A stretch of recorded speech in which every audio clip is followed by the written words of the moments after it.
Alors moi c'est Tony, j'ai 42 ans, j'accompagne des structures locales qui ont besoin d'aide pour leur communication grâce à l'entreprise que j'ai créée il y a un petit peu plus de 2 ans qui s'appelle Communication T, et en lien avec cette activité j'ai créé la pause café. Alors le concept est plutôt simple, une table, un invité en face de moi, une caméra, 2 cafés et puis on papote. C'est un échange du coup qui sera en toute simplicité, en toute humilité.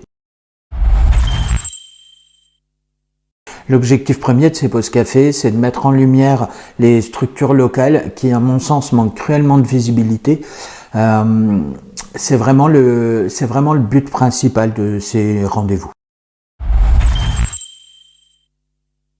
Alors principalement les entreprises du coin, mais pas que. Il n'y a pas que des entreprises qui ont besoin d'un coup de projecteur. Donc que ce soit des entreprises ou non, la Haute-Marne regorge de nombreux talents locaux et c'est pas toujours évident de savoir qu'elles existent. Et donc disons que je fais ça pour que ça change un peu. Alors je suis déjà un grand consommateur d'interviews, de témoignages. C'est vraiment quelque chose que j'aime beaucoup. En plus, je m'intéresse particulièrement aux gens. J'aime connaître leur histoire, tout ça. Et puis surtout et par-dessus tout, j'adore me rendre utile. J'aime être utile aux gens. Donc Pause Café finalement réunit tout ça. Alors, je m'intéresserai naturellement à l'entreprise ou à la structure que l'invité représente, évidemment. Mais je me focaliserai principalement sur l'humain. Donc son histoire, son parcours, ses défis, ses galères. Donc en gros, comment il en est arrivé là, et puis surtout qui il est réellement. Et je suis persuadé qu'il peut y avoir des très belles histoires. Alors déjà, je me rendrai sur place autant que possible. Sur place, c'est toujours plus facile déjà pour comprendre un peu plus l'invité, son univers, et puis m'imprégner plus facilement. Une fois réunis, du coup, on s'occupe d'abord des formalités, le droit à l'image, tout ce qui est obligatoire finalement. Ensuite, j'installe le matériel. Caméra, lumière, j'installe tout. On refait un point sur tous les sujets qu'on va aborder.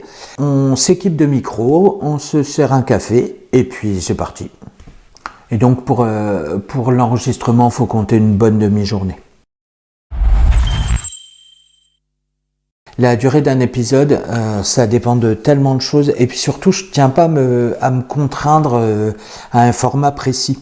Donc selon les invités, en fait, ça pourra durer quelques minutes, peut-être une petite dizaine de minutes, si ça suffit et qu'on a abordé tous les points qu'on avait prévus, jusqu'à une pause XXXL. Donc ça durera le temps que ça durera et le temps qui sera nécessaire, tout simplement. Alors déjà, chaque interview sera diffusée systématiquement sur YouTube en version intégrale. Et puis sinon, je diffuserai régulièrement, autant que possible, des extraits, des aperçus sur mes différents réseaux. Et puis je m'adapterai en fonction des retours. Alors j'en ai aucune idée pour le moment. En fait, c'est pas tant le tournage finalement qui prend du temps. Voilà, une demi-journée. C'est la partie montage. Ça prend énormément de temps. Donc pour le moment, je peux pas. J'en ai aucune idée. Alors le plus simple pour participer, c'est de me contacter directement par mail. Vous m'expliquez en quelques lignes la raison de votre demande. Et puis après, on se contacte et puis c'est parti, quoi. Alors par les biais habituels, clairement, vous pouvez soutenir le projet, aimer, partager et tout. Ça va beaucoup aider à le faire vivre. Laissez des commentaires aussi, même des smileys, des choses comme ça. Ça, les algorithmes, ils aiment beaucoup. Et puis en parler autour de vous. parce que clairement, le bouche à oreille, y a que ça de vrai. Soyez curieux. Parce que parfois ça a du bon. N'hésitez pas à me faire part de vos questions, parce que je suis loin d'avoir répondu à tout et j'en ai bien conscience. Et puis sinon, partagez de la bonne humeur, hein, toujours. Allez, bye.